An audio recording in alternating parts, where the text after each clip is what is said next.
Good day. This is day 14 of the 16 days against gender-based violence, and today we share brief thoughts, 3 minutes, about parenting against gender-based violence. I think as a start, what we need to understand is that our children learn mostly by how they see us as parents living our lives. So it's not about what we tell them. So most importantly, it's about how we live our own lives. So as a start, as parents, as mothers and fathers, we should live our lives where they don't see any gender-based violence amongst us. How we treat ourselves as mothers and fathers, how we resolve our own conflicts should show that we are a loving family that does not subscribe to any gender-based violence. Secondly, we should ensure we have relationship with our children, caring relationship with our children. So we must develop that. It's not a once-off thing. It's a continuous thing that we must do all the time. Try and develop that relationship with your child so that your child can feel free to tell you what is bothering him or her.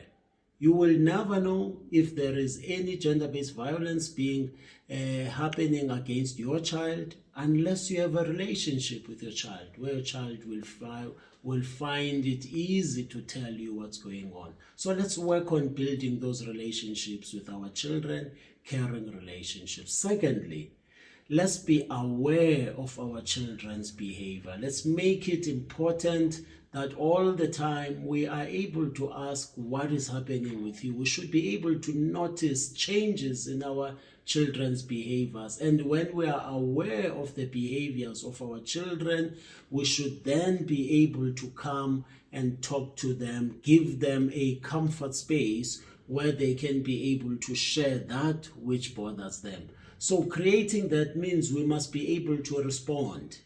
When we are aware of our children's behaviors and they tell us what's happening in their lives, we must respond. But also we must respond not once. It must be something that is consistent. So consistently, whenever they come with us for whatever problem it is that they have, whatever behavior challenge that they have, consistently as parents, we should be able to support them. And lastly, we should be able to support them not through violence. So when they come to us in that safe space, telling us, sharing their emotions, we should find easier ways of resolving without shouting at them, without beating them for what they've done, but show them corrective measures on how they need to live their lives. And then lastly, we should be able to help our kids to develop emotional skills. Our children should be able to come and cry out to us and take out their emotions and not bottle them inside them, but tell us that which bothers them.